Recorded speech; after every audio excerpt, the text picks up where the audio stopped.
Hi అని చెప్తే నచ్చదు కాబట్టి బాగున్నారా గురువుగారు? ఎందుకు హాయ్ ఏమిటి, అసలు అందులో లేనిదే అది. గంగాధర శాస్త్రి గారు, మీ ప్రయాణం అసలు మీరు వెళ్ళని జోన్ లేదు. ఈ కాలం జనరేషన్స్కి భగవద్గీత నిజంగా ఎంతవరకు అవసరం? అంటే నువ్వు ఏం చేయాలో ఏం చేయకూడదో నీకు తెలుసుకోవడానికి శాస్త్రమే ప్రమాణం. ఇది ఎక్స్పైరీ డేట్ లేని పాస్పోర్ట్. దీన్ని ఎవరు చెప్పారు? కృష్ణ పరమాత్మ అర్జునుడికి చెప్పాడు, యుద్ధరంగంలో చెప్పాడు. ఎందుకు చెప్పాడు, ఏ సందర్భంలో చెప్పాడంటే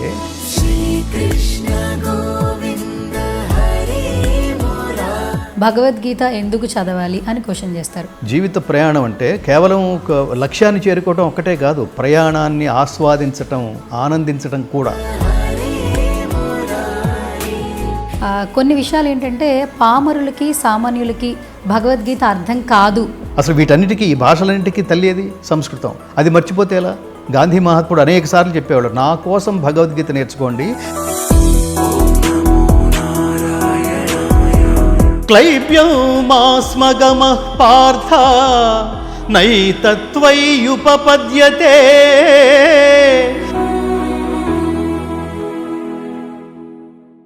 హాయ్, హలో, నమస్తే. This is Suvarna. Welcome to a very special chit chat. చాలా ఇంటర్వ్యూలు చేస్తూ ఉంటాం, బట్ కొన్ని ఇంటర్వ్యూలు మాత్రం అందరికీ ఉపయోగపడుతుంటాయి. సో ఈరోజు నా ముందు కూర్చున్నటువంటి గెస్ట్ కూడా ఎంతోమందికి ఎన్నో ముఖ్యమైన విషయాలు చెప్తూ వస్తున్నారు. సో జర్నలిస్ట్గా తన ప్రయాణం కొనసాగింది, గాయకుడిగా ఎంతోమంది అభిమానులను సంపాదించుకున్నారు. కానీ ఇప్పుడు భగవద్గీత ఫౌండర్గా గంగాధర శాస్త్రి గారు ఆయన చెప్పేటటువంటి మాటలు ఎంతోమంది ఇన్స్పిరేషన్గా తీసుకుంటూ ఉన్నారు, ఆయన బాటలు నడుస్తూ ఉన్నారు. గీత నేర్చుకో, రాత మార్చుకో అని చెప్తూ ఉంటారు మొదటి నుంచి కూడా. రైట్, నాతో పాటు గంగాధర శాస్త్రి గారు ఉన్నారు, ఆయనతో మాట్లాడదాం, బోలెడని ముఖ్యమైన విషయాలు తెలుసుకుందాం. నమస్కారం శాస్త్రి గారు. నమస్కారం తల్లి. సువర్ణ, ఆయుష్మాన్ భవ. Thank you so much. So కృతజ్ఞతలు అని చెప్పాలి, థ్యాంక్ యూ అంటే మీకు కోపం వస్తుంది. ఎందుకంటే తెలుగు పదాలు నేర్చుకోవాలి, తెలుగు మాటలే మాట్లాడాలని ప్రతిసారి చెప్తూ ఉంటారు. మీకు కృతజ్ఞతలు ఫస్ట్ ఆఫ్ ఆల్. అండ్ మాలాంటి ఎంతోమంది ఎన్ని జనరేషన్స్ వచ్చినా కూడా కొన్ని నేర్చుకోవాలని మీ ఇంటర్వ్యూలు ఇన్స్పిరేషనల్గా ఉంటాయి. సో ఈ ఇంటర్వ్యూతో కూడా ఎన్నో ముఖ్యమైన విషయాలు తెలుసుకోవాలని నేనైతే మీ దగ్గరకు వచ్చేసాను. మీ విలువైన మళ్ళీ ఇంకొకసారి కృతజ్ఞతలు. అండ్ మీ విలువైన సమయాన్ని మాకు ఇస్తున్నారు. ముందు మీకు హాయ్ అని చెప్తే నచ్చదు కాబట్టి బాగున్నారా గురువుగారు? ఇది కరెక్ట్. హాయ్ ఏమిటి, అసలు అందులో లేనిదే అది. అదేదో సినిమాలో జూనియర్ ఎన్టీఆర్ సినిమా అనుకుంటా, నా పేరు దయ, నాకు లేనిదే అది లాగా హాయ్ కాదు. ఎవరు కనిపించినా నమస్కారం, శుభోదయం, ఇది మన సంప్రదాయం. దాన్ని కాపాడుకునే ప్రయత్నం చేద్దాం, అందులో తప్పేం లేదు. మీరు ఫోన్ లిఫ్ట్ చేసినా కూడా, మీరు స్టోరీలు వెనక్కి వెళితే అందులో హలో అన్నాం, వాడెవడో ఒక పాశ్చాత్యుడి ప్రేయసి పేరు అది కదా. దాన్ని ప్రపంచమంతా దానికి పబ్లిసిటీ ఇచ్చే బదులు జై శ్రీరామ్, జై శ్రీకృష్ణ, భారత్ మాతాకి జై, నమస్కారం అండి, మీరెవరు, నేను ఫలానా, నా పేరు ఇది కదా సంస్కృతి. సో దీనివల్ల ఏం నష్టం లేదు, దానివల్ల వచ్చే ఎక్స్ట్రా లాభం లేదు. సో అందుకని ఇట్లాంటివి మనం పిల్లలకి నేర్పించగలిగితే, ముందు మనం అంటున్నప్పుడు, అలాగే రింగ్ టోన్స్ కూడా చెప్తున్నాను.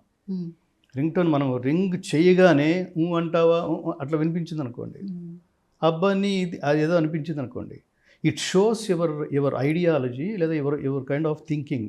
నువ్వు ఏం ఆలోచిస్తున్నావో, నీ ప్రవర్తన ఏమిటో, నీ ఐడియాలజీ ఏమిటో, నీ లక్ష్యం ఏమిటో, నీ భావజాలం ఏమిటో, నీ సంస్కారం ఏమిటో, ఇవన్నీ నీ రింగ్ టోన్లోనే కనిపిస్తుంటాయి. అందుకని మేము ఒక అధికంగా ప్రచారం చేస్తున్నది, భగవద్గీతలో శ్లోకం ప్లే చేయండి మీ కాలర్ ట్యూన్స్లో, ఒక శ్లోకం, దానివల్ల నష్టం లేదు కదా. అది భారతదేశపు అస్తిత్వం. ఆ శ్లోకం కాదు, అది మహామంత్రం. దైవమే మాట్లాడడం వల్ల అది మంత్రతుల్యమైంది. అది అవతలవాడు వింటూనే ఒక రకమైన మూడ్లోకి పెడతాడు, ఒక రకమైన ఏమంటారు, ఒక మెడిటేటివ్ ఆలోచనలో కాస్త ప్రశాంతత ఉంటుంది. ఇవి నేను అంటున్నా. ఈ చిన్న చిన్న చేంజెస్ కనుక లైఫ్లో మనం జీవితంలో అన్వయించుకోగలిగితే, ఆచరించగలిగితే, డెఫినెట్గా మంచి సంబంధ బాంధవ్యాలు, ఆలోచన విధానాలు, దాని ప్రభావం సమాజం మీద కూడా ఉంటుంది. ఓకే. సో ఈ కమ్యూనికేషన్ స్కిల్స్లో ఇప్పుడు ఫస్ట్ మీరు నమస్కారంతోనే చెప్పారు. ఇప్పుడు ఎటువంటి వాళ్ళైనా కూడా ఒక వ్యక్తి మనకి కనిపించినప్పుడు హాయ్, హలో, ఇలా షేక్ హ్యాండ్ ఇలా ఇచ్చిస్తాం. బట్ ఒకప్పుడు ఎలా ఉన్నారు? అది నిజమే. ఇది ఇంకొక చర్చనీయాంశం. షేక్ హ్యాండ్ ఇవ్వకూడదు. అసలు మొదటిది ఏమిటంటే అది మన సంస్కృతి కాదు, పాశ్చాత్య సంస్కృతి. అదొకటి. కరోనా తర్వాత అసలు షేక్ హ్యాండ్లు ఇవ్వడం మానేశారు చూడు. అంటే వాడు ఆ వేలు ముక్కులో పెట్టుకున్నాడో, నోట్లో పెట్టుకున్నాడో, చెవులో పెట్టుకున్నాడో తెలియక అదొక పాయింట్. చేతులు ఎప్పుడు దాదాపుగా అపరిశుభ్రంగా ఉంటాయి. రెండోది మన మన మన సంస్కృతి కాదు.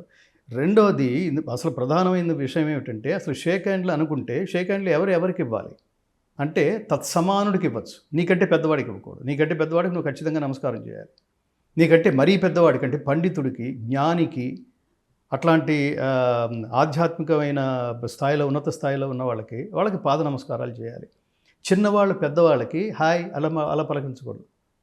అంకుల్ అంటే అన్నావు, పోనీ నమస్తే అంకుల్, నమస్కారం అంకుల్ అనగానే వెంటనే ఆ పిలుపు, ఆ సంబోధనం it shows your family's character. నీ తల్లిదండ్రులు పిల్లలకి ఏం నేర్పిస్తున్నారో అర్థమైపోతుంది. ఇది మన ఇంటికి వస్తే మన పిల్లలు ఇంకొకటి ఏదో మాట్లాడుతున్నారు, వీళ్ళ ఇంటికి వెళ్ళగానే ఆ పిల్లవాడు మన కాళ్ళకి నమస్కారం చేసి లేదా మన పలకరించాడు, గౌరవించాడు, నమస్కారం అంకుల్ అన్నాడు. ఓ తల్లిదండ్రులు పిల్లలతో కాసేపు టైం స్పెండ్ చేసి వాళ్ళకి 4 మంచి ముక్కలు చెప్తున్నారన్నమాట ఈ ఇంట్లో అనేది ప్రపంచానికి అర్థమవుతుంది. సో పిల్లలు ఎప్పుడూ పెద్దవాళ్ళకి షేక్ హ్యాండ్ ఇవ్వకూడదు. షేక్ హ్యాండ్ ఎవరికి ఇవ్వాలంటే తత్తుల్యులకి, స్నేహితులకి, తత్సమానులకి. ఆఫీస్లో నీ ఇష్టం, కానీ నీకంటే పెద్దవాడని నీకు ఎప్పుడు అనిపిస్తుందో వాడికి షేక్ హ్యాండ్ ఇవ్వకు, వాడికి నమస్కారం చేయి. అది గౌరవించడం, అది సంస్కారం. ఓకే. నమస్కారానికి ప్రతి నమస్కారం సంస్కారం అప్పట్లోనే ఖచ్చితంగా. అంటే ప్రతి నమస్కారం అంటే ఇప్పుడు పిల్లవాడు నమస్కారం చేస్తే పెద్దవాడు తిరిగి నమస్కారం చేయమని కాదు. వాడు ఆయుష్మాన్ భవ అంటాడు, పెద్దవాడు శతమానం భవతి అంటాడు. అది అసలు అందులో అవన్నీ పవర్ఫుల్ వైబ్రేషన్స్, జస్ట్ మాటలు కాదు. ఇప్పుడు కొందరు మాట్లాడితే వినాలనిపిస్తుంది, కొందరు మాట్లాడితే ఆచరించాలనిపిస్తుంది, కొందరు మాట్లాడితే వాళ్ళని ఫాలో అయిపోతాం, కొందరు మాట్లాడితే ఆ కాసేపు మాత్రమే చప్పట్లు కొడతాం. శబ్దంలో, ఆ వాక్కులో, ఆ తపస్సులో, ఆ జర్నీలో, ఆ ఎక్స్పీరియన్స్లో, ఆ ధర్మంలో అంత పవర్ ఉంది. శబ్దం అదే. ఒకడు పలికితే మామూలుగా ఉంటుంది, ఇంకోటి పలికితే అది శాసనం అవుతుంది, ఇంకోటి పలికితే మంత్రం అవుతుంది. అందుకని చెప్తుంటాను, ఇతర మత గ్రంథాలన్నీ తాము మానవులమే అని చెప్పుకున్న వాళ్ళ చేత బోధించబడి ఆ తర్వాత తరం వాళ్ళ చేత రచించబడినవి మిగతా మత గ్రంథాలన్నీ. మరి దానికి డీటెయిల్స్ అక్కర్లేదు. కానీ ఈ భగవద్గీత అనే భారతదేశపు మతం కాని మత గ్రంథం, మతం అంటే అభిప్రాయం అని అర్థం, ఈ ధర్మ గ్రంథం తను పరమాత్మగా ప్రకటించుకుని ప్రపంచానికి బోధించబడింది. అందుకని చాలా శక్తివంతమైన గ్రంథం, ఎక్స్పైరీ డేట్ లేని గ్రంథం, కాలం చెల్లని గ్రంథం, కాలం చెల్లని కర్తవ్య బోధ. అది భగవద్గీత. చెప్పినవాడు శ్రీకృష్ణ పరమాత్మ. మిగతా ప్రపంచంలో ఎక్కడ పరమాత్మగా, దైవంగా నువ్వు అనుకున్నావు కానీ దైవంగా అది నిరూపించబడింది కాదు, ప్రకటించింది కాదు. సో అంతటి ఉత్కృష్టమైన ఈ దేశంలో పుట్టినందుకు గర్వపడుతూ ఈ చిన్నవి మన పిల్లలకి నేర్పించడం వల్ల వచ్చే నష్టం ఏం లేదు. లేకపోగా అవతల వాళ్ళు, ఆ పిల్లవాళ్ళు, లేకపోతే ఆ జనరేషన్స్లో అలా మాట్లాడే వాళ్ళలో ఒక పవిత్రత, ఒక గౌరవం, ఆ భావం ప్రపంచానికి కలుగుతుందనేది మనం నేర్చుకుంటూ మన తర్వాత తరం వాళ్ళకి స్టేజీల మీద ఓకే ఇప్పుడు అన్ని హాయిలు హీలు అవి స్వాగతించదగిన పరిణామాలు కాదు. ఓకే. గంగాధర శాస్త్రి గారు, మీ ప్రయాణం అసలు మీరు వెళ్ళని జోన్ లేదు. అంటే జర్నలిస్ట్గా మీ ప్రయాణం కావచ్చు, గాయకుడిగా మీ జర్నీ కావచ్చు, ప్రతి ఒక్కరితో మీకున్నటువంటి సత్సంబంధాలు కావచ్చు, ఒక ఇంటర్వ్యూలోనూ ఒక గంటలోనూ చెప్పే విషయాలు కాదు. కానీ ఎండ్ ఆఫ్ ద డే ఇప్పుడు గంగాధర శాస్త్రి అంటే Bhagavad Gita founder, Bhagavad Gita foundations founder, Bhagavad Gita foundation founder, chairman కూడా మీరే కాబట్టి. సో ఈ కాలం జనరేషన్స్కి భగవద్గీత నిజంగా ఎంతవరకు అవసరం? వసుదేవసుతం దేవం వసుదేవసుతం దేవం కంసచాణూరమర్దనం దేవకీ పరమానందం కృష్ణం వందే జగద్గురుం వందే నవఘనశ్యామం పీతకౌశేయవాససం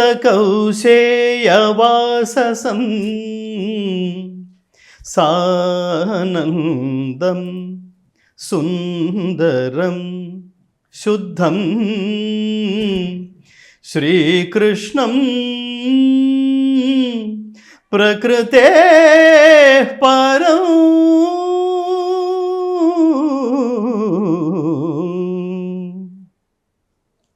జై శ్రీకృష్ణ.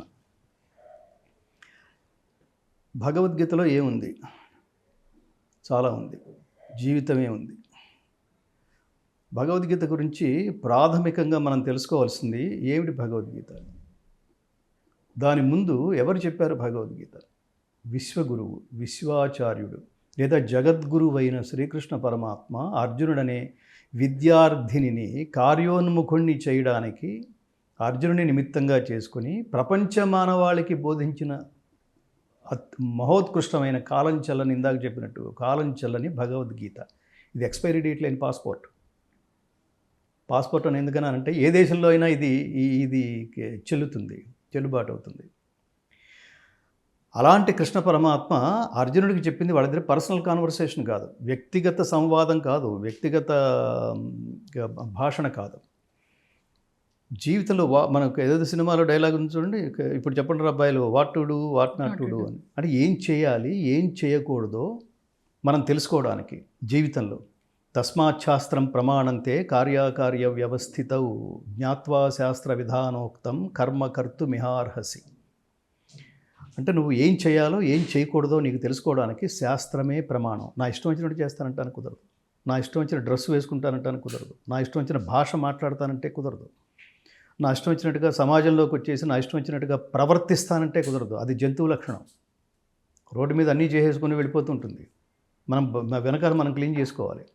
ఇక్కడ కూడా మనుషులు కూడా రోడ్డు మీదకి వచ్చి నా ఇష్టం వచ్చినట్టు చేసేస్తానంటే క్లీన్ చేసే వ్యవస్థ ఒకటి ఉంది, అది పోలీస్ వ్యవస్థ.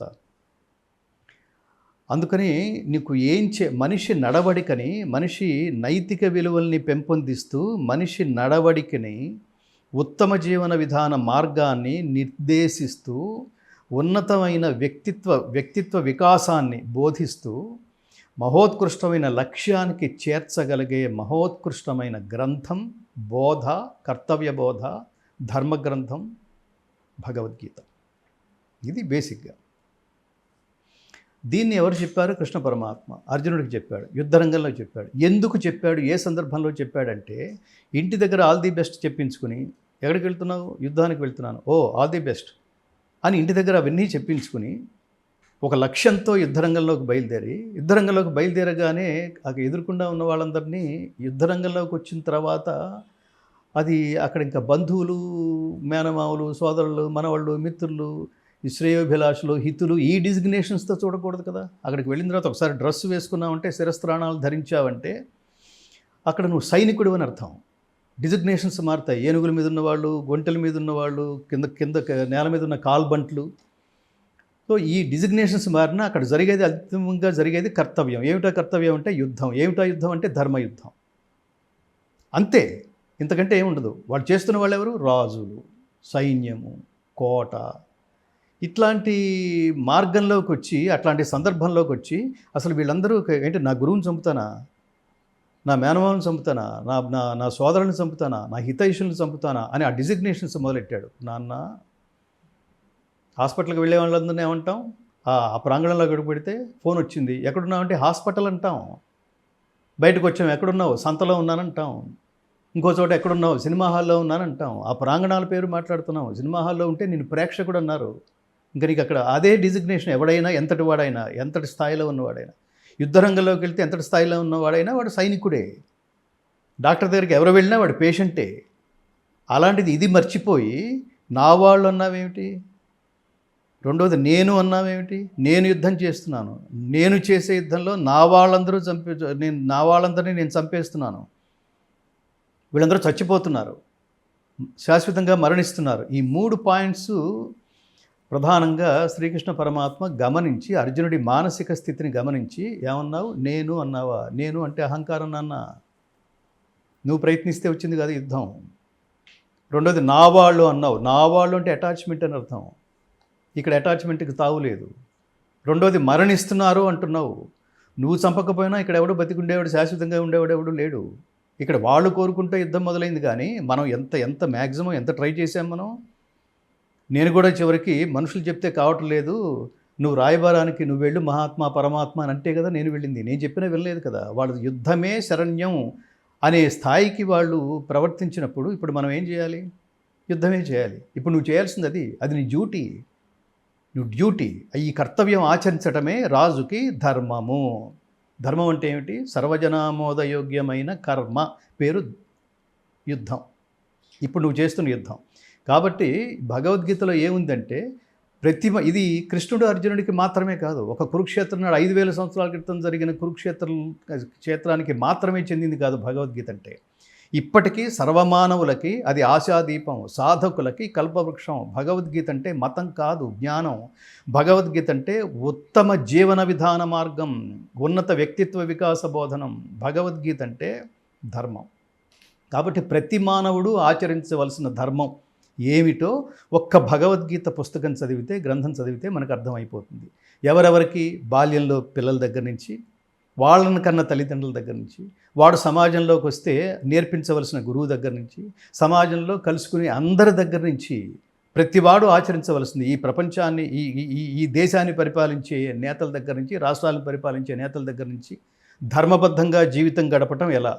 ధర్మం అంటే అర్థమైంది కదా. నువ్వు ఏ పని చేసినా అవతలవాడు శబాష్, నువ్వు యు ఆర్ కరెక్ట్, మీరు కరెక్ట్, నేను కూడా మీ మార్గంలోనే నడవాలి. నీకు అవతల వాడికి ఏమి ఇచ్చి ఏంట్రా ఇది అని అనిపించుకోకుండా ఎంత బాగా చేశాడు రా. ఏ పనైనా నేను పాడినా అలాగే ఉండాలి. మీరు వ్యాఖ్యానం చేసినా, యాంకరింగ్ చేసినా అలాగే ఉండాలి. సో ఎంత బాగా చేస్తోంది అని అనిపించుకుంటే అప్పుడు లైఫ్ చాలా క్యాజువల్గా. ఏదో శాలరీల కోసం నేను ఎప్పుడు చెప్తుంటాను, శాలరీల కోసం పనిచేయకండి, మీ ఉనికి కోసం పనిచేయండి. You are not one of the, you are only one అని అనిపించేట్టుగా ఆ కర్మతో మమేకమై ఈ సువర్ణ అనే బంగారు తల్లి యాంకరింగ్ కోసమే పుట్టింది. అసలు ఆ డిక్షన్ కానీ, ఆమె ధరించే దుస్తులు కానీ, ఆ స్టేజ్ని మెయింటైన్ చేసే విధానం కానీ తను క్యాప్చర్ చేసేసి ప్రపంచాన్ని ప్రభావితం చేస్తుంది. వచ్చిన వాళ్ళందరూ ఆ స్టేజ్ మీద ప్రోగ్రామ్స్ మధ్యలో వచ్చి వెళ్ళే సూత్రధారి పేరే యాంకర్ కదా. మధ్యలో వచ్చి వెళ్ళినా కూడా ఈ సూత్రమున మణులు గుర్చబడినట్లు అంటాడు గీతలో. అట్లా కార్యక్రమంలో వేదిక మీద ఉన్న కార్యక్రమాలన్నిటినీ అనుసంధానం చేస్తూ ఈ మధ్యలో వచ్చి వెళ్ళే అమ్మాయి ఎంత బాగా మాట్లాడుతోంది, ఎంత బాగా వాళ్ళందరినీ కనెక్ట్ చేస్తోంది అని అనిపించుకోకుండా ఏదో శాలరీ కోసం, ఏదో దేనికోసం కాసేపు మేనేజ్ చేసేసావా. మా నాన్నగారు చెప్తుండేవాళ్ళు, ఏదైనా పాట తప్పు పాడితే డిప్ప మీద ఒకటేసి ఎదవా మేనేజ్ చేయకూడదురా, పాడాలి అనేవాడు. నా జీవితంలో మా నాన్నగారు కాశీ విశ్వనాథ శర్మ గారు, నేను అనేక సార్లు చెప్పినా కూడా మళ్ళీ ఇంకొకసారి చెప్పడానికి గర్వపడతాను. మా నాన్నగారు నా జీవితంలో నేర్పిన గొప్ప పాఠం, జీవితంలో ఎప్పుడు మేనేజ్ చేయటం అంటే సూడో అంటాం మనం, తెలిసినట్టుగా నటించడం కాదు. తప్పులేదు, నీకు తెలియాల్సిన తప్పులేదు, కానీ తెలుసుకుని చెయ్యి. భగవద్గీత చెప్పేది అది, తెలుసుకుని చెయ్యి. అండ్ మీరు చెప్పిన మాటల్లో ఇంకొకటి నాకేం అర్థమైందంటే, ఈ కాసేపు సంభాషణలో భగవద్గీత ఎందుకు చదవాలి అని క్వశ్చన్ చేస్తారు. ఈ జనరేషన్ వాళ్ళకి, ఈ యువతరానికి అసలు భగవద్గీత వల్ల ఉపయోగం ఏంటి? ఈ రెండు క్వశ్చన్స్కి నేను క్వశ్చన్ అడగకుండానే మీరు ఇచ్చిన ఆన్సర్ ఏంటి? దీనికి ఇంకా ఎక్స్టెన్షన్ కూడా ఉంది. మీరు స్ట్రెస్లెస్ లైఫ్ లీడ్ చేయాలంటే, వాళ్ళ పిల్లలు ఎంత స్ట్రెస్ ఫీల్ అవుతున్నారో, స్కూల్కి వెళ్ళాలంటే స్ట్రెస్ ఏంటి? వాడు ఏదో కాకమ్మ కబుర్లు చెప్పేసి కడుపులో నొప్పిగా ఉందంటాడు పిల్లవాడు. అంటే స్కూల్ పట్ల ఏదో భయం ఉంది వాడికి, అది తీసేసేయాలి. మా తమ్ముడు వేణుగోపాల్ అని ఉన్నాడు, వాడికి ఒక టిపికల్ క్యారెక్టర్. వాడు పవన్ కళ్యాణ్కి ఆయనకి పిఆర్ఓగా చేస్తున్నాడు. వాడు చిన్నప్పుడు నేనన్నా స్కూల్ ఒకరోజు హాలిడే వస్తే, అయితే వర్షం వచ్చి రోడ్ల గడ్డంగా చెట్లు పడిపోతే నేను ఎంజాయ్ చేసేవాడినేమో, వాడు ఏడుస్తూ కూర్చునేవాడు. ఇవాళ అసలు ఉండదురా, రోడ్ల మీద చెట్లు పడిపోయి ఉన్నాయి, తుఫాన్ వచ్చింది 1977 సైక్లోన్ తుఫాన్ వచ్చి అసలు ఊళ్ళు మునిగిపోయి ఉప్పెన వస్తే వీడు స్కూల్కి వెళ్తానని గొడవ. ఉండదురా, ఆ రోజుల్లో ఫోన్లు లేవు.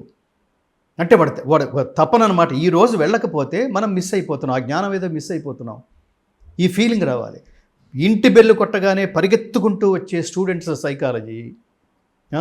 8 గంటలకి అమ్మ అక్కడ ప్రిపేర్ చేసేస్తుంటే, టిఫిన్ బాక్స్ పెడుతున్నప్పుడు ప్రిపేర్ చేసేస్తుంటే వీడు బట్టలు వేసుకుంటూ అద్దం ముందు నిలబడి, అబ్బాయి వాళ్ళు వెళ్ళాలా, అమ్మ ఏమో అక్కడ ప్రిపేర్ చేసేస్తోంది, నేను వెళ్ళనంటే కొడుతుందేమో, ఇవాళ స్కూల్కి వెళ్ళాలా, ఏమిటి టార్చర్, ఏమిటి టెన్షన్, ఏమిటి? నువ్వు ఏ సబ్జెక్ట్ అయితే ఎంచుకున్నావో దాన్ని ప్రేమించు, దాన్ని ఇష్టపడు. ఆ జర్నీని ఏమంటామంటే ఆనందం అంటాం. జీవితం అంటే జీవిత ప్రయాణం అంటే కేవలం ఒక లక్ష్యాన్ని చేరుకోవడం ఒక్కటే కాదు, ప్రయాణాన్ని ఆస్వాదించటం, ఆనందించడం కూడా. మీరు ఉద్యోగాలు కూడా అంతే, నేను అందరికీ చెప్తుంటాను. శాలరీ కోసం చేస్తే స్ట్రెస్సే ఉంటుంది. ప్రపంచవ్యాప్తంగా శుక్రవారం సాయంత్రం వస్తోంది అంటే ఎంత ఆనందమో, పరిగెత్తుకుంటూ ఇళ్ళకి పెద్దవాళ్ళు కూడా. అదే సోమవారం ఆనందంగా బయటకు వస్తుంటారు శుక్రవారం సాయంత్రం. అదే సోమవారం పొద్దున మొదలైందనుకో, ఆదివారం రాత్రి వచ్చేస్తుంది అనుకో, ఎంత stress. That means you are not loving your job. నీ జాబ్ని ప్రేమించట్లా. సోమవారం ఎప్పుడు వస్తుందని ఆలోచించాలి కదా. పాపం నీ మీద హోప్స్ పెట్టుకుని నీకు ఉద్యోగం ఇచ్చిన వాడు ఉన్నాడు, వాడు సోమవారం ఎప్పుడవుతుందని వాడు ఎదురు చూస్తున్నాడు. మరి వాడితో కలిసి నువ్వు పనిచేస్తున్నప్పుడు వీఆర్ వర్కింగ్ టుగెదర్ అంటున్నావు. టుగెదర్ అంటున్నప్పుడు వాడేమో సోమవారం వస్తే ఎప్పుడు వస్తుందని ఆలోచిస్తున్నాడు, నీ ఎంప్లాయర్. వీడేమో సోమవారం అప్పుడే వచ్చేసిందా అని ఎంప్లాయీ. ఎలా అది? సో అందుకని పనిని ప్రేమించు. పనిని ప్రేమించడమే నీ శాలరీ. దాని తర్వాత వచ్చే నిజమైన శాలరీ ఉంటుంది, దాన్ని బోనస్గా భావించు. అందుకని జీవిత ప్రయాణాన్ని ఆనందించడం కోసం పనిని ఎలా చేయాలో, కర్మని ఎలా చేయాలో శ్రీకృష్ణ పరమాత్మ ఒక్కడే చెప్పగలడు. ఓకే శాస్త్రి గారు, ఆధునిక జీవితానికి, ఈ ఉరుకు పరుగుల జీవితానికి అసలు భగవద్గీత ఏ విధంగా ఉపయోగపడుతుంది?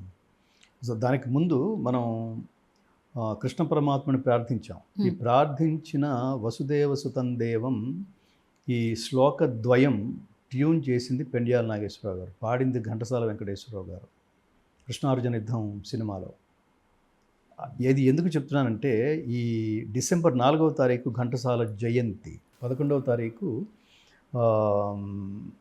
గీతా జయంతి. శ్రీకృష్ణుడు భగవద్గీతని అర్జునుడికి బోధించిన రోజు. ఆ సందర్భంగా ఆ ప్రార్థనతో మనం ప్రారంభించాం. ఇప్పుడు మీరు అడిగింది ఈ యువతరానికి ఏ రకంగా ఉపయోగపడుతుంది. ఇప్పుడు నేను ప్రారంభం నుంచి ఏదైతే మాట్లాడుతున్నానో అది యువతరం నుంచే.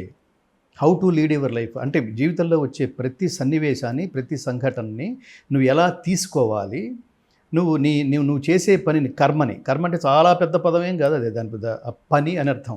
విద్యార్థి, నువ్వు చదువుకుంటున్నావా, డీవియేషన్ లేకుండా చదువుకో, ఒక లక్ష్యంతో చదువుకో. ఎందుకంటే నీ చదువు వెనకాల నువ్వు ఒక్కడవే కాదు, డబ్బంతా పెట్టేశాడు నాన్న కష్టార్జితాన్ని నీకు ట్రాన్స్ఫర్ చేశాడు. అమ్మ శ్రమ, అమ్మ కష్టార్జితం, అమ్మ ప్రేమ అన్నీ నీకు ధారపోస్తే నువ్వు చదువుకోవడానికి వెళ్తున్నావు. నీకు అంతకంటే ఏమీ వేరే పనేం లేదు. సో అన్డైవర్టెడ్ కాన్సన్ట్రేషన్ పేరు తపస్సు అని చెప్తాను. చదువుని తపస్సుగా భావించు. దానికి ఒక ప్రయోజనం ఉంది, దానికి ఒక లక్ష్యం ఉంది. నీ పక్కన స్టూడెంట్స్ని నువ్వు ఇన్స్పైర్ చేయాల్సిన బాధ్యత నీకుంది. అలా చదవాలి.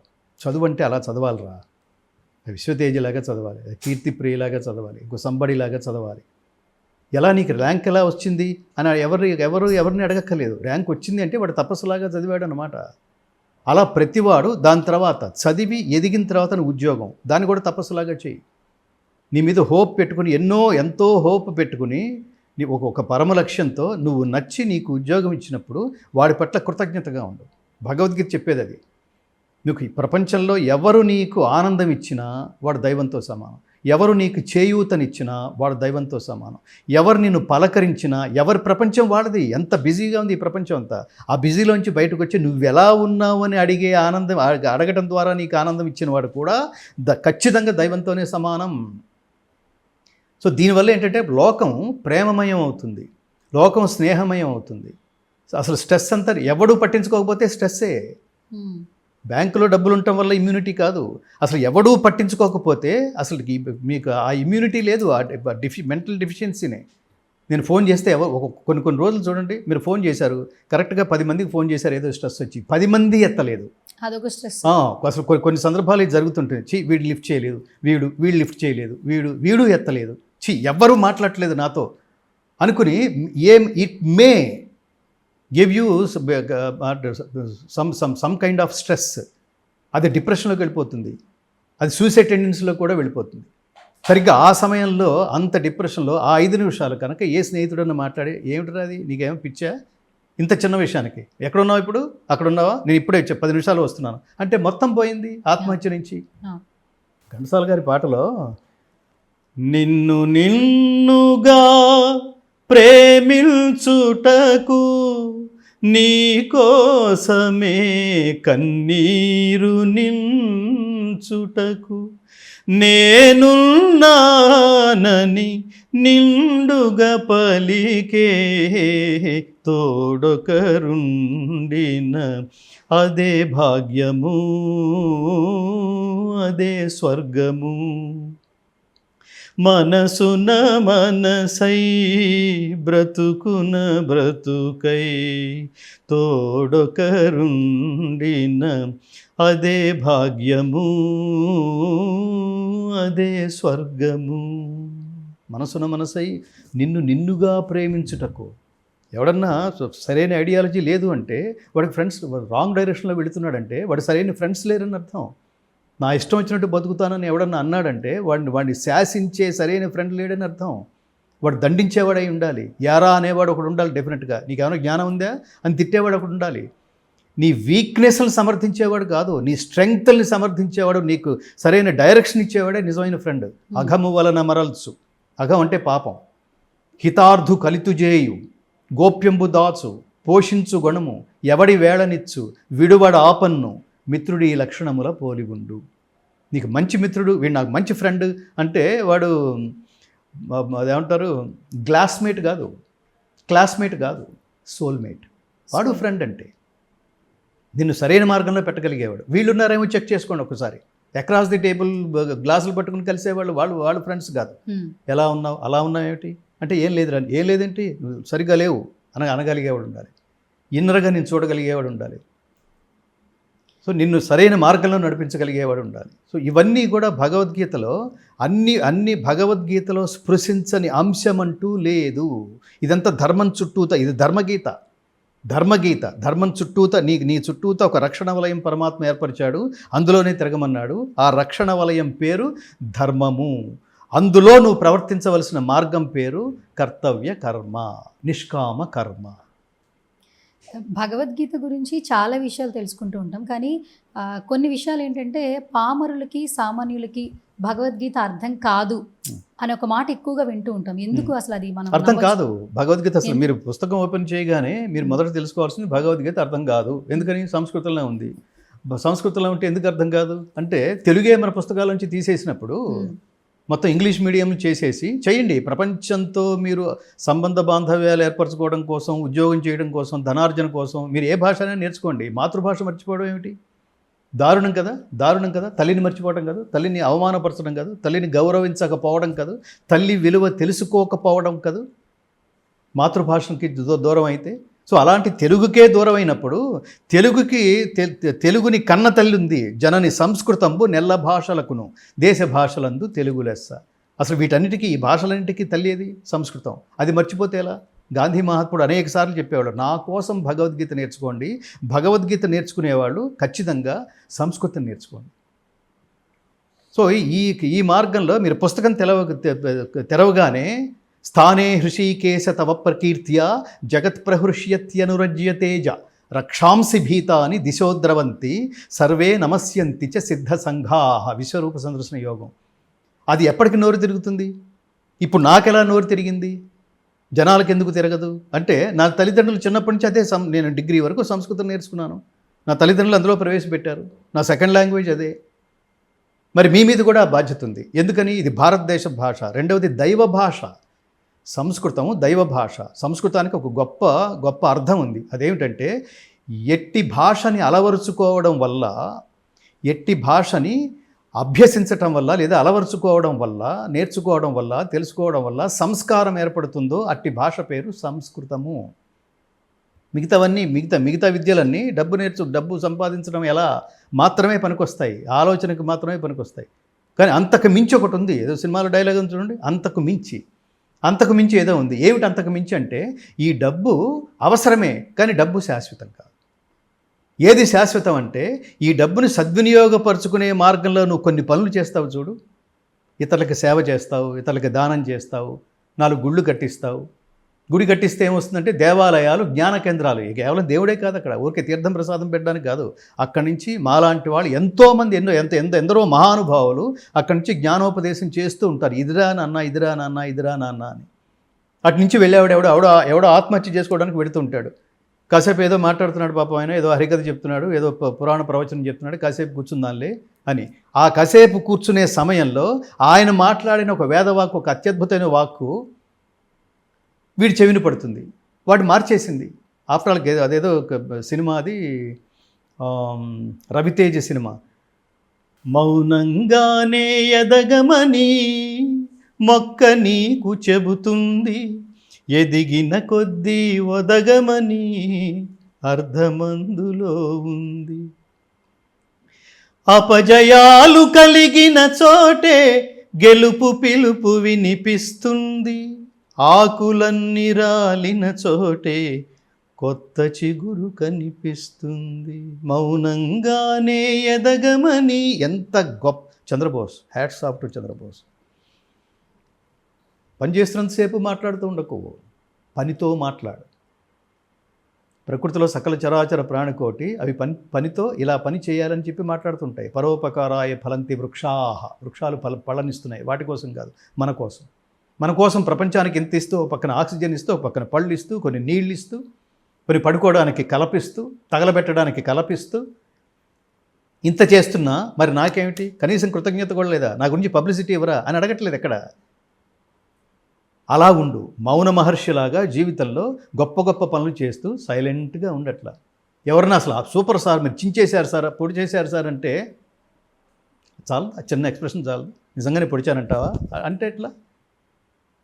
సో ప్రకృతి మనకి ఎంత నేర్పుతోంది అనేది మనకి భగవద్గీత రూపంలో కూడా నువ్వు ప్రతిదీ గ్రహించు. దాని అది ప్రకృతి కావచ్చు, మనకు ఎదురుపడే మనిషి కావచ్చు, వాళ్ళ ఎక్స్పీరియన్సెస్ కావచ్చు, వాటి నుంచి నువ్వేం నేర్చుకున్నావు, దాన్ని నువ్వు నీ ఆచరణలో ఎలా పెడుతున్నావు, గొప్పవాడే కావడానికి అవతల వాళ్ళ నుంచి ఎంత స్ఫూర్తి తీసుకున్నావు, ఇదంతా భగవద్గీత చెప్తుంది.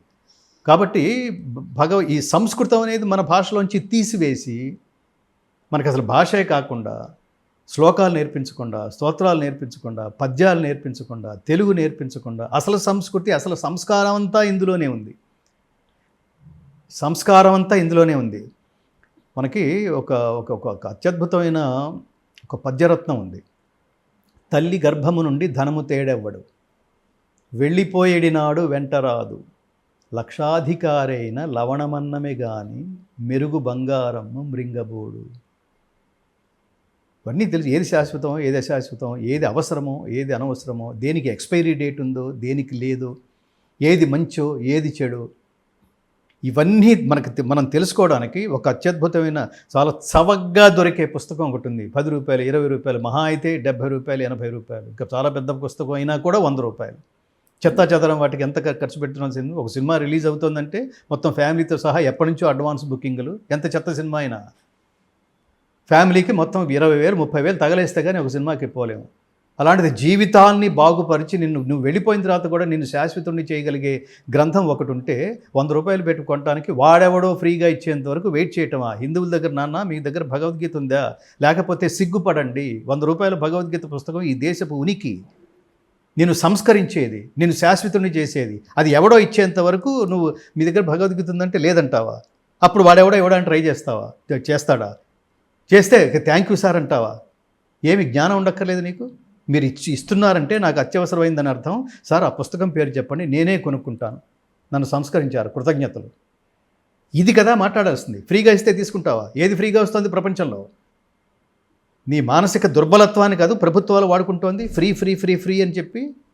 ఫ్రీగా తీసుకునేవాడు ఎవడు? మానసిక శారీరక వికలాంగుడు, ముష్టివాడు. అలా తీసేసుకుంటావా ఏది పడితే అది ఫ్రీ? సో భగవద్గీత చదివితే మీరు అసలు ఆ ఫ్రీ అనేది పోతుంది. నాకు అవసరమైన మానసిక దుర్బలత్వం అంటే ఏంటో తెలుసా? మీకు అవసరమైన వస్తువు కూడా ఇంకొకటి ఎవడో ఇస్తే బాగుండును అని ఎదురు చూడడం కంటే మానసిక దుర్బలత్వం ఇంకొకటి లేదు. అది నా కష్టపడే నేను కొనుక్కుంటాను, నా కష్టంతోనే కొనుక్కుంటాను, నా ధనార్జనతోనే కొనుక్కుంటాను. ఇట్లాంటి సంస్కారాలని నేర్పుతుంది భగవద్గీత. సో పిల్లలకి ఇది ఎప్పుడు నేర్చుకోవాలి? బాల్య దశ నుంచే నేర్చుకోవాలి. ఇదేదో చాలా బాగుంది, వినటానికి చాలా బాగుంది, రిటైర్మెంట్ తర్వాత చూద్దాం, పుస్తకం బాగుంది అనుకుంటే కుదరదు. రిటైర్మెంట్ తర్వాత నువ్వు చూడడానికి చూపు ఉండదు, లేవడానికి ఓపిక ఉండదు, నడవడానికి కాళ్ళు లేవు. అందుకని ఆ దశ నుంచే తల్లిదండ్రులు రోజుకొక శ్లోకం, నేను విస్తృతంగా ప్రచారం చేస్తున్నాను భగవద్గీత ఫౌండేషన్ తరఫు నుంచి. రోజుకో శ్లోకం తల్లిదండ్రులారా అక్షరం అక్షరం అక్షరం కూడబలుక్కుని మీరు తాత్పర్యంతో సహా చదువుకుని అర్థం చేసుకుని, అర్థం కాకపోతే మాలాంటి వాళ్ళకు లక్షల మంది ఉన్నారు గురువులు, వాళ్ళని అడగండి, అర్థం తెలుసుకోండి. పిల్లలకి అది నేర్పించండి. రియల్ లైఫ్లో ఈ శ్లోకం అర్థం మనకి ఎలా ఉపయోగపడుతుందో అంత ఈజీగా, అంత సరళంగా బిడ్డలకి నేర్పించండి. తద్వారా స్వార్థం లేని ఉత్తమ సమాజాన్ని నిర్మించండి. లంచాలు లేని భారతదేశాన్ని సృష్టించండి. స్ట్రెస్లెస్ లైఫ్ అంటే మానసిక ఒత్తిడి లేని జీవితం ఎలా గడపాలో భగవద్గీత నేర్పుతుంది. అందుకని నేర్పించండి. ఇవాళ నేను చెప్తుంటాను, మీరు ఫిజికల్గా స్ట్రెంగ్త్ కోసం జిమ్లకు వెళ్తున్నారు. ఆడవాళ్ళు, మగవాళ్ళు పొద్దునుంచి సాయంత్రం దాకా అదే పనిలో ఉన్నారు. ఫైనాన్షియల్ స్ట్రెంగ్త్ కోసం రకరకాల ఎన్ని ఉద్యోగాలు చేస్తున్నారు ఫైనాన్షియల్ స్ట్రెంగ్త్ కోసం. కానీ మెంటల్ స్ట్రెంగ్త్ కోసం ఏం చేస్తున్నారు? ఏమీ చేయట్లా. ఇంత ఉన్నవాళ్ళు విద్యార్థులు కానీ, డబ్బు సంపాదించే వాళ్ళని కానీ మెంటల్ సిక్నెస్తో బాధపడుతున్నారు, మెంటల్ స్ట్రెంగ్త్ లేక బాధపడుతున్నారు, మెంటల్లీ వీక్, ఆ వీక్నెస్తో బాధపడుతున్నారు. వాళ్ళకి మెంటల్ స్ట్రెంగ్త్ రావడానికి ఒకే ఒక్క దివ్యమైన చీపెస్ట్ ఔషధం ఈజ్ భగవద్గీత. ఇది గుర్తుపెట్టుకోండి. ఇవన్నీ నేను ఆ 700 శ్లోకాలు ఆంతర్యం ఏమిటి, కృష్ణ పరమాత్మ అర్జునుడి ద్వారా ప్రపంచానికి అందించాలనుకున్న సందేశం ఏమిటి, ఇవన్నీ కొన్ని వేల సార్లు చదివిన వాడిగా, అర్థం చేసుకోవడానికి ప్రయత్నించిన వాడిగా, ఆ మార్గంలో నడుస్తున్న వాడిగా మిగతా జీవితం అంతా వదిలిపెట్టేసి కేవలం భగవద్గీత ప్రచారం కోసమే నా జీవితాన్ని అంకితం చేశానంటే అది ఎంత మోస్ట్ పవర్ఫుల్ గ్రంథం ఏంటుంది, నా జీవితం మీద దాని ప్రభావం ఎంత ఉండి ఉంటుంది. Thank you so much Gangadhara Shastri garu. చాలా విలువైన విషయాలని, అలాగే భగవద్గీత యొక్క ప్రాముఖ్యతని మనం ఇప్పుడు ప్రతి ఒక్కరు ఏంటంటే ఈరోజు ఇది చేసేసామా, నెక్స్ట్ ఇంకొకటి కావాలా అని ఆలోచిస్తున్నాం. కానీ ఈరోజు ఇది మొదలుకొని ఇది ఏం చేస్తున్నావు, ఎక్కడ దాకా వెళ్తుందని ఆలోచిస్తే అసలు తప్పు అనేదే జరగదు అనే ఆలోచన ఏ రోజైతే వస్తుందో ప్రతి ఒక్కరం కూడా మంచి మార్గంలోనే వెళతాము. చాలా వరకు క్రైమ్ రేట్ తగ్గిపోతుంది. భగవద్గీత యొక్క విశిష్టత తెలుస్తుంది. మీరు అన్నట్టు చిన్నప్పటి నుంచి అక్షరాలు ఎలా నేర్చుకుంటామో ధర్మం యొక్క విశిష్టత, న్యాయం యొక్క విశిష్టత, దానికి మించి మీరు కూడా చెప్పండి, మీరు కూడా రిలీజ్ అవ్వండి. దీని ద్వారా ఎక్కువ విస్తృతంగా ప్రచారం చేయండి. తల్లిదండ్రులు రోజుకొక శ్లోకం తాత్పర్యంతో సహా మీరు నేర్చుకుని మీ పిల్లలకు కూడా రోజుకొక శ్లోకం నేర్పించడం ద్వారా మంచి కుటుంబాన్ని స్థాపించండి. ఆ కుటుంబమే బయటకు వస్తే సమాజం అవుతుంది. ఈ మా లక్ష్యం, మా ఫౌండేషన్ లక్ష్యం ఇదే. భగవద్గీత యూనివర్సిటీ స్థాపన జయంతో వెళుతున్న మా ఫౌండేషన్ లక్ష్యం ఇంటింటా గీతా జ్యోతిని వెలిగించటం. సర్వే జనా సుఖినో భవంతు. నమస్కారం గురుగారు. జయ శ్రీకృష్ణ.